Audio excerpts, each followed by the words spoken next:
exist for hydrogen, helium, and metals. And we oversimplify things tremendously. But having oversimplified things tremendously, we got some intuition about how hydrogen works in metals. We got the notion that hydrogen and deuterium are looking for an optimum electron density, and palladium at the octahedral sites have electron density close to the optimum. We can't find, we were interested in D2, but the onsets that measure D2 is important because the deuterons are reacting independent of mechanism. We'll begin talking about mechanism later today. But D2 can't form in palladium deuterite because the density is electron density is too high. So we proposed to work with mono vacancy as an example, a representative example. I mean, there's many different kinds of vacancies, and the mono vacancy is the simplest one to think about, analyze, and understand. So with the lower electron density, D2H2 can form, or is not prevented from forming.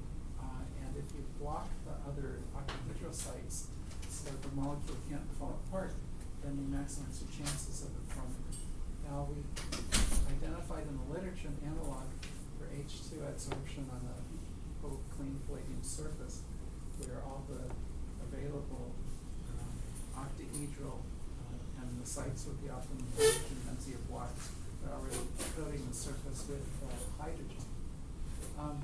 So if we continue with this argument, we can understand the dependence of excess heat on loading observed in experiment with models that calculate how much deuterium you would expect under reasonable assumptions with associated binding energy. We notice that vacancies in palladium are stabilized near loading ratio for hydrogen or deuterium to palladium near 0.95 in the vicinity of room temperature. And we noticed that in the SRI data that they found that unless the peak loading reached 0.95 or so, there was no excess heat. So the proposal here is that we get vacancies from co-deposition near the surface under conditions of very high loading, and that's how it works. But instead of having parts per million vacancies with a saturation density of like parts per thousand vacancies, that we're talking about having 10 or 20, 25% vacancies when you co-deposit under conditions of very high loading. So today, I'm going to start out talking, actually, at the end of last time I started talking about helium related with energy. So we presented these three graphs last time, and I'm going to go through them relatively quickly, at least a few of them. So the under discussion early on was the possibility that helium was being made. Deuterium was somehow reacting in a way to make helium. In nuclear physics, you'd expect a 24 MeV gamma. There's no gamma in these experiments. We showed this last time. There's the gamma from 24 MeV. The 24 MeV gamma from DV helium-4. The branching ratio for gamma emissions has been measured. Again, this is by friends of Wilkinson Cecil. And the branching ratio at low energy is roughly 0.6 times 10 minus 7. So it's a very low number. So this is very unlikely. The reason it's so low is sort of obvious retrospectively. That for the 2 plus 2 going 3 plus 1, it's mediated by the strong force. The strong force is called the strong force because it's very strong. The gamma emission is due to radiated decay, and radiated decay is electromagnetic, so being mediated by electromagnetic interaction, it's correspondingly vastly weaker. So that's the primary reason it's so much smaller. To measure helium in these experiments is tough because there's potential interference from D2, so you have to basically reduce the amount of D2 in the gas when you analyze it. Also, there's atmospheric contamination here, 5 parts per million. And helium goes through like everything easily except stainless steel. And as we remarked upon last time, other metals that have no pockets of low electron density, so keep the solubility down. Bush and Legowski teamed up. Bush and Legowski are helium experts, and they teamed up with Mel Miles and his people. Mel Miles had a lot of experience making excess heat, and they were testing the hypothesis that maybe helium was coming out. In the light water runs, no excess heat and no helium. In heavy water runs some excess heat and some helium observed correlated with the experiments that showed excess heat.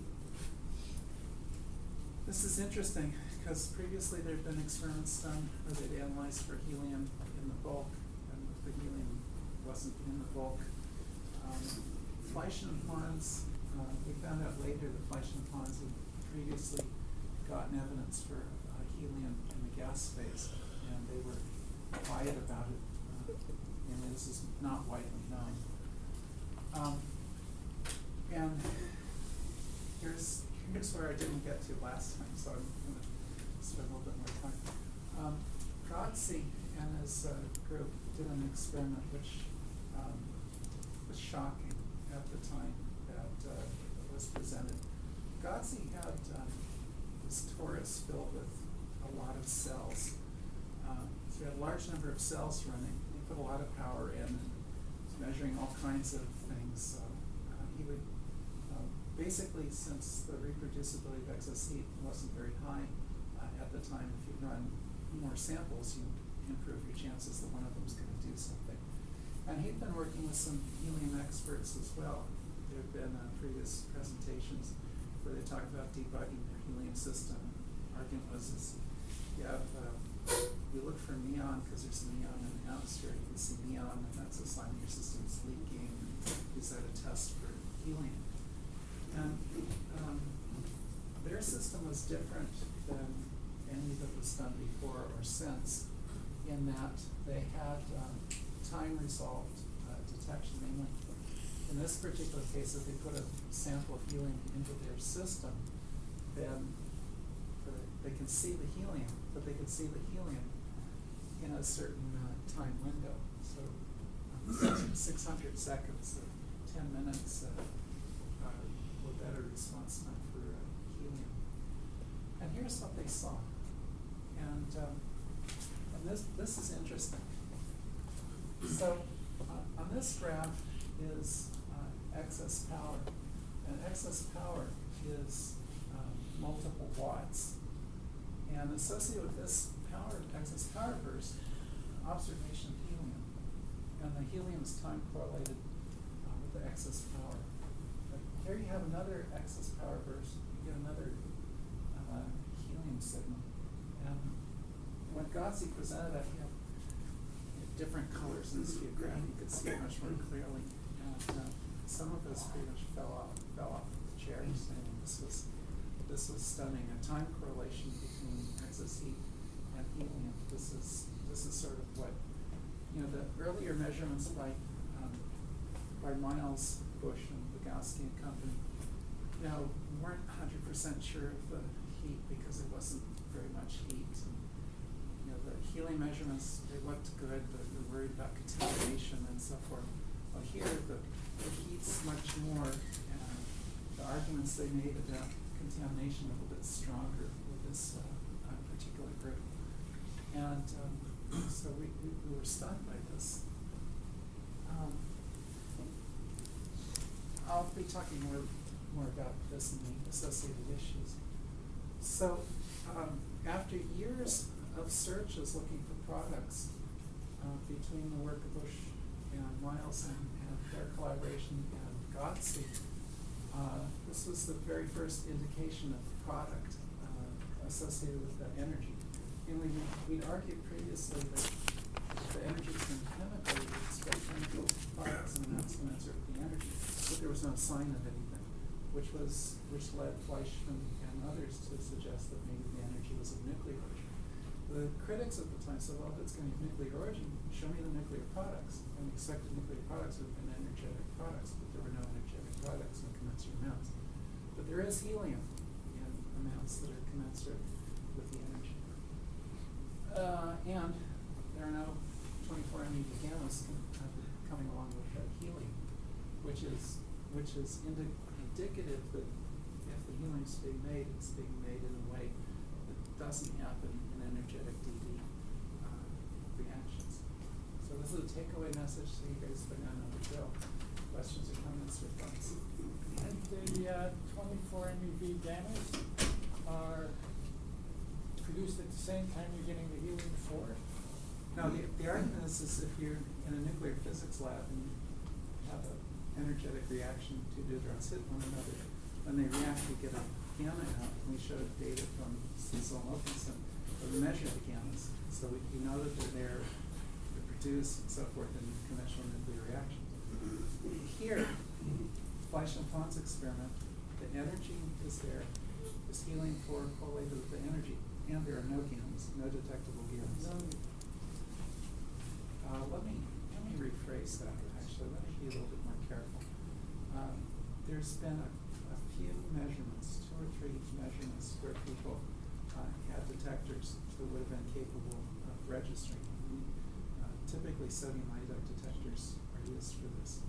And in those 2 or 3 experiments where excess heat probably was seen and a detector was nearby, there was no evidence for any gammas.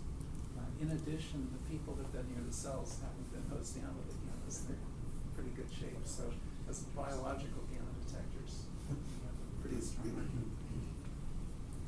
I'm sorry, what does the phrase isotopic anomalies mean, and what were they looking for exactly?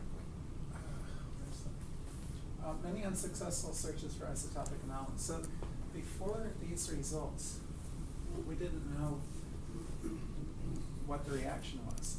And although there was speculation was DD going helium-4, until you do a measurement, you don't know that that's true. So instead of just looking for helium-4, maybe the reaction involved lithium going from, maybe it isolated one lithium isotope, blew it up somehow. And so you would expect an isotopic anomaly under those conditions. So people have done very extensive searches where they've been looking at the isotope ratios for palladium, for lithium, for platinum. And basically everything that was in the cell initially was a candidate for participating in some unknown, strange, mysterious nuclear reaction, which is why I can't overemphasize just how important these results were. So no longer do you have to go and sort through every single nucleus in the material isotope by isotope to see what the heck's going on. Now we see that the helium is coming in. Good question. Other questions come? The isotopic anomalies, they have recently found many isotopes. Is that not correct? I'm going to talk a little bit about, I'm going to talk much more about isotopic anomalies tomorrow. I'm trying to make things simple now. Oh, okay. So, okay, Q value from experiments. So if you're going to see helium, the question is how much energy do you get per helium? What's the Q value? So going into it, the expectation, in as much as you've got a new physical phenomenon, you don't know much about it. If Fleischmann's supposition is correct, that somehow the deuterium's involved, and if helium-4 is coming out, then the obvious thing that you do is you take your 2 deuterons here, and instead of that, you put helium-4 over there, and the mass difference corresponds to energy. In this particular case, it's roughly 24 MeV, and once again, I have to emphasize this. You've got a new experiment. Nobody's ever seen anything remotely like Fleisch and Pons effect before. And every time you make an assumption, if you make a bad assumption and you build upon it, you waste your time. So the notion of this being the energy, if somehow 2 deuterons are coming together making helium-4 in some new way nobody's ever heard of, then a signature that that's actually going on would be getting 24 MeV to a helium-4 produced. So the question is what this experiment is saying. So there's actually been many searches of this sort. One of them that was done at SRI involved experiment by Les Case. Basically, palladium catalyst was put into cells. This is gas loading. Deuterium was put in. Case ran through hundreds of different catalysts looking for the ones that worked best. And he would see excess heat. And in some of Case's measurements, he sent samples off for testing, saw a huge amount of helium. So SRI, they had a helium detector, and they replicated his experiment. This is Les Case. He's no longer with us. So here's what was seen at SRI. That helium-4 came up in cells where excess heat was produced. This is the atmospheric 5.2 parts per million level. So the helium-4 came up a little bit above atmospheric. Turns out it went away. You scratch and you say, aha, the cells are leaking, it's leaking out. Well, actually the catalyst could absorb it. You can say, well, if the catalyst can absorb it, how do you know that helium wasn't the catalyst initially? Did you do those tests? Well, they put in some bare catalyst and they heated it up. They didn't see the helium. So they're reasonably convinced, but not perfect, that you get some helium produced. So if you plot heat and helium, the orange curve here is the helium. These other curves are calorimetric measurements of the excess energy. And it sort of looks like the helium is correlated with the energy. It's not the nice time-resolved time correlation that Gotzi saw, but it's interesting. And you plot that out, we're looking for 24 MeV, and the slope of the line looks like 31 or 32 MeV. So you say, aha, see, it's not DD going to helium-4, which is out within the field. There's a group of folks who are looking at this and looking at the other experiments saying, well, this proves that it's not DD going to helium-4. On the other hand, there's more to the argument. And the more to the argument sort of goes like this, that if you go back to Gotzi's experiment, Gotzi measured the energy and the helium-4 produced. And in the different time resolved bursts that he had, the ratio of helium to energy varied from burst to burst. In one burst, it was close to a 24 MeV ratio of energy to helium-4. In another burst, it was about half as much helium as you would have expected. Another was 2/3, one was 40%. And so at the time that Gotzi presented that, Kudri and I were in the hallway and we're saying, can you understand this experiment? How in the world does the ratio fluctuate? He goes, well, obviously some of the helium is, actually we both agreed, we proposed this at the same time, that helium was hiding out in the sample, that not all of it was coming out. So the proposal then is that you can get a number like 31 instead of the 24 you're expecting if you don't recover all of the helium. So if some of the helium-4 is retained in the cathode, then presumably we're interested in experiments where all the helium gets scrubbed out. Which brings us to the SRI-M4 experiment. So in the M4 experiment, SRI was doing a new set of experiments in cells that were helium leak-tight cells. And in this particular case, they raised the current, and raising the current, SRI found produced a deuterium flux inside the cathode, which could trigger an excess heat event. So here's an excess heat event that was triggered. And this was done under conditions where you could measure the helium. So here's the results. If you take the heat produced and you use 24 MeV energy per helium, then you would expect to see this curve here. So this is the hoped for result if DD were going to helium-4, it's 24 MeV. The first measurement done at this point gives 62% of the amount of helium that you would expect. So the idea is that 38% of the helium is hiding out in the cathode. Later on, another measurement gets done. A little bit more helium-4 comes out, so now they're up to 69%. They wait, and it's some point, not very much more comes out.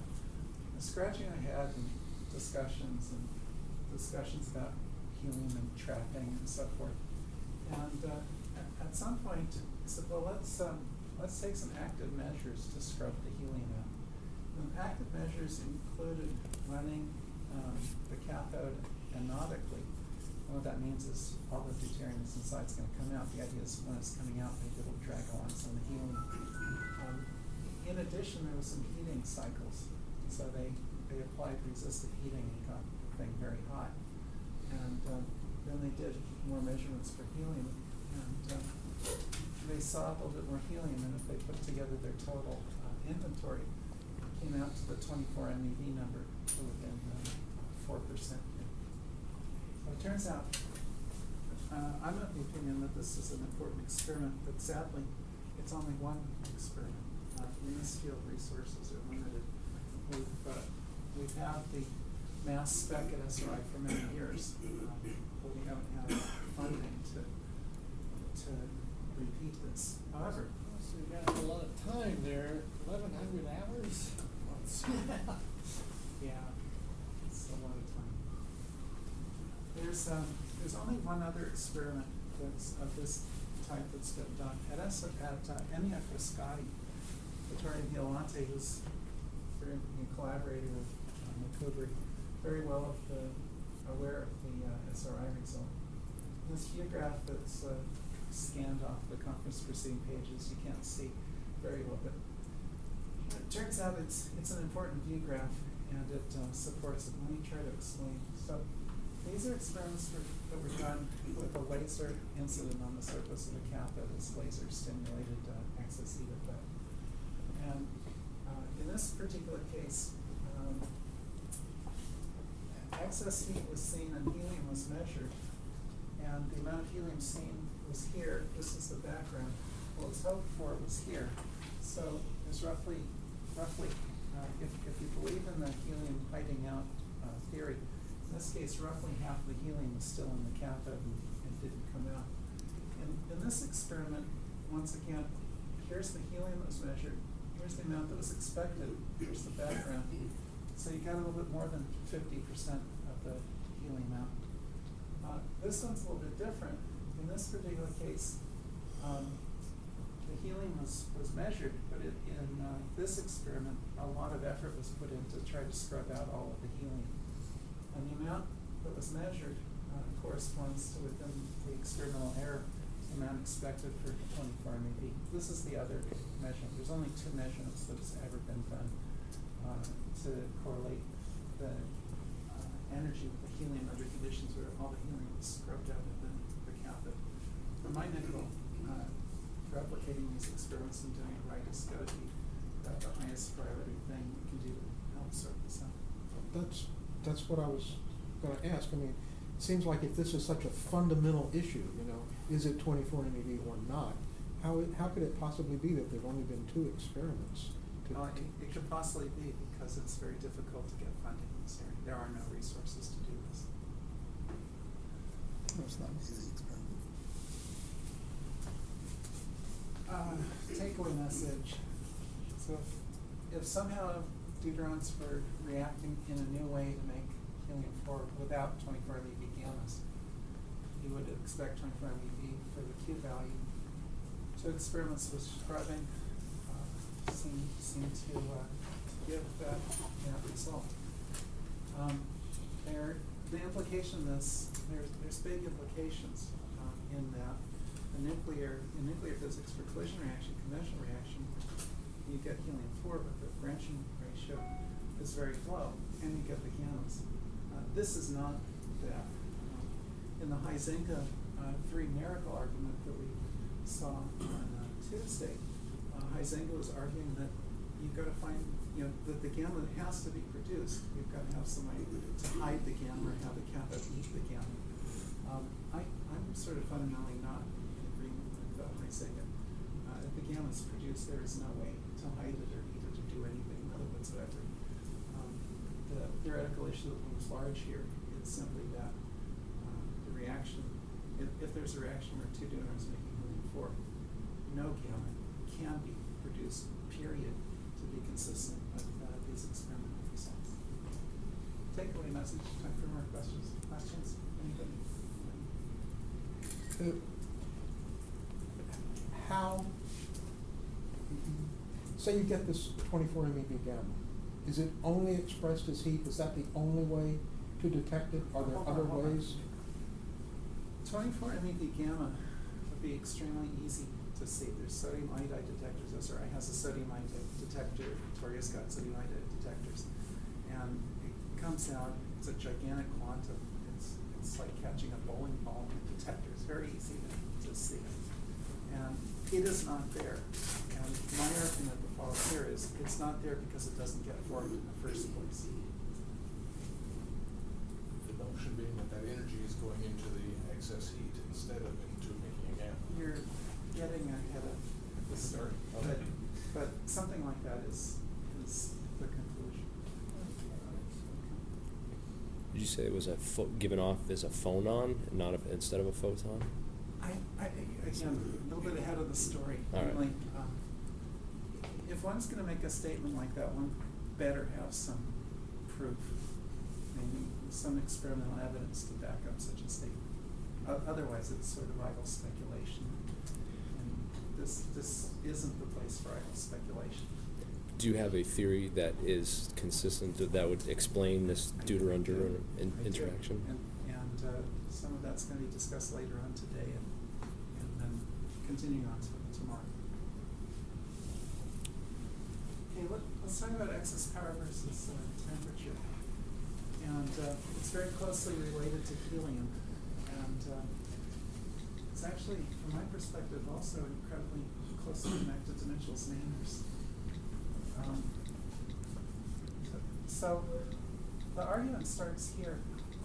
Fleischmann plants in the early days are pretty much more successful than anybody else at getting large amounts of excess heat. And at ICCF3, they presented this plot, which corresponded to ideas about a protocol that were at the time revolutionary. And you might not be able to tell from this plot that it's revolutionary, but it was revolutionary. Again, we almost fell off our chairs when we saw this. So we're looking at this, and I don't know, cell temperature and cell voltage. So cell voltage in parentheses, cell temperature here. And it starts out, and he's running there's 200 milliamps current, which is probably the more important number here. And there's these bumps. So the question is, what are these bumps? These bumps are calibration pulses. Fleischmann would have a resistor in the cell, and he would run current in the resistor to produce a known amount of energy. And then he would look at the temperature that would result from the known amount of energy, and he would use that to recalibrate the cell. So every time you see a bump here, it's a calibration pulse, and he recalculates the calibration constant for the cell using a very sophisticated, elaborate modeling technique. At this point, he raises the current density up to 500 milliamps. And you can see calibration pulse, calibration pulse, calibration pulse. And the cell temperature seems to be going up. He's not turning the current up. And turning the current up gets him from here to here. But he's not turning the current up anymore. This thing seems to be taking off. And it takes off, in fact, at that conference, they were showing boiling episodes and making all kinds of excess power and getting very high temperature and so forth. And this was, he presented this as being an example of positive feedback. The question is what's positive feedback in this sense?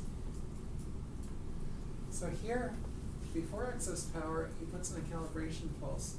The temperature before, if you imagine that it's sort of drifting down, continues its drifting down. After the excess power, he puts in a calibration burst, and after the slope of the temperature before and the slope afterwards, and this again expanded some, sort of matches, it's a continuation. But when excess power is being produced, when he puts in his calibration pulse, the cell temperature is higher after the calibration pulse than before. Fleischmann, very shrewd and widely experimentalists noticed that, thought, this provides a way to nurse the cell up to higher and higher operating power level. All you do is you're putting calibration pulse after calibration pulse after calibration pulse. Power, once it goes up, it stays up, and they put another calibration pulse that goes up again. So they did that and nursed these things to very high levels of excess power. Now this has been seen in other experiments. Here's an experiment Dennis Kravitz, and calibration pulse and the excess power is, or the temperature is higher after the calibration pulse again. Couldn't that be due to the area under that calibration pulse? It's 2 watts going in there every 5 minutes, and so couldn't that gradually increase the temperatures? Both in the Fleisch and Pond cell and this cell, the effect persists after a relaxation time of the cell. So the answer is no. This is a real effect, and it has to do with the. This was done with heavy water? Yeah. Did they try it with regular water and see it not happen? At this time, the thinking was is that light water experiments in palladium didn't produce excess power. That view's different now. So things are, situation's different, but at this time, light water was thought not to do anything. There are actually, in the literature, there's 3 or 4 other examples of. But this 2 watts going in for 5 minutes duration, right? Mhm. So wouldn't you expect the temperature to increase? Well, temperature did increase. Oh, okay, but then it comes back down. Right, you turn off the calibration pulse and the temperature comes back down. Baseline is high. Okay, so calibration pulse will increase cell temperature. Excess power is higher following the calibration pulse. An implication of this is that the excess power itself is nonlinear in temperature and increases with temperature. What Fleisch and Pons were, one of the things they were doing part of their protocol was to load when the temperature was low, because it's easier to get high loading when the temperature is low. And then make your excess heat at high temperature, hoping that your cell retains this loading when you go to higher temperature. This effect was studied by Storms and by Mitchell, by other folks. And Storms took data at different temperatures and fit it to a P equals P naught evenized delta over KT, the barrier energy kind of expression. And the barrier energy in this measurement is close to 700 millivolts. We've not got the world's widest range. I mean, it'd be nice to have this over a few more decades and see this orders and orders of magnitude. We would really love to see temperature studies over a wider range. So, thought being is that the temperature dependence maybe is E minus delta E over KT. As you can see from the curve, it's over such a range that as a general rule in law, it's a little bit of an extrapolation to argue that this is true everywhere. Swartz, Mitchell did these measurements and got a number that's 715 millivolts or so. It's essentially the same number. We recently reanalyzed the data from the LUX2 laser experiment, and for most of the data set, it's consistent with 600 to 700 millivolts as well. Although their highest numbers seem to be, there's a couple of experiments that are outliers that are very high in that excess power, and those seem to be more consistent with about 1 volt rather than 0.7 volts. Actually, it turns out this is consistent with the temperature scaling that was measured in the case cell. They measured that at different temperatures and also saw E minus delta E over KT with the same delta E. And it motivates us to wonder why. Let me begin the argument by suggesting that this E minus delta E over KT effect is huge. Absolutely enormous. Namely, if you can go from operating at room temperature to operating near boiling, it looks like 2+ orders of magnitude higher excess power levels. Now, it's impossible to achieve such a scaling because if you raise the temperature of your cathode, you can lose some of your loading. And so it's not linear, but if ideally everything like held constant, this temperature effect is a really big group. I will point out that in the Piantelli nickel hydride experiments, you can conclude that there's a similar, qualitatively similar kind of increase in excess power at temperature up to the temperature where probably deloaded occurs. Let me think a little bit about helium diffusion. Okay, so what's behind this calculation is this notion that we've gone to a lot of work in the Fleisch-Pons experiment, according to yesterday's discussion, to make monovacancies to host a D2. And the D2 reacts in some way to make helium-4. Maybe the helium-4 is still there. I'll be talking about that shortly. Now, suppose you have another reaction, make another helium-4, that helium-4 is still there. So the question is, if you're plugging up your monovacancies of helium, you're not going to be able to make new molecules. So getting rid of this helium that you're making is going to basically limit the ability of the experiment to use the active sites.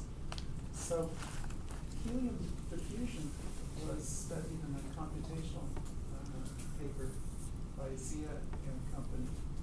And they get a number, theoretical number, of about 720 millivolts for palladium. And this 720 millivolt number is sort of the same number as the, either by happy coincidence or luck, as the number for the temperature dependence measured by storms. Also, the diffusion coefficient is actually very small. If you like, it's very hard to get the helium out. If you made the helium and you're operating at room temperature, it takes forever and a day to get out. So here's sort of numbers 670 to over 700 millivolts for X versus T. Sort of similar delta for helium diffusion, and that causes us to come to a conclusion. So it turns out there are many ramifications of this. One ramification has it the following. Yesterday we argued that in the Fleisch-Pons experiment, the only way to get a large number of vacancies was through inadvertent co-deposition, so the vacancies are out on the surface. Well, if helium diffuses so slowly, in Godsey's experiment where he's seeing sort of time-correlated helium, then you could rationally ask, well, how long does it take for the helium to get from wherever it was born out? And can we use that to look at Godsey's experiment or other experiments to figure out how close to the surface the helium was born? Namely, where are the active sites? So, for example, if you've got a millimeter cathode and the helium was born in the middle of it, then after the experiment, the helium's still going to be there because it's not going to make it out. So here's a plot. If your helium comes out in an hour, then this is 100 angstroms. It comes out in 10 hours, and you're up here somewhere. Well, this is like 300 angstroms. Here's 1,000 angstroms. So we can conclude from this is the distance from the surface here is an L equals square root of D times tau kind of diffusion estimate. So what we conclude from this is that Godsey's experiment itself showing a rather quick, quote unquote, quick time response between excess heat production and observation helium is basically saying that you can argue that the helium has to be born something like 1,000 angstroms, at most a few thousand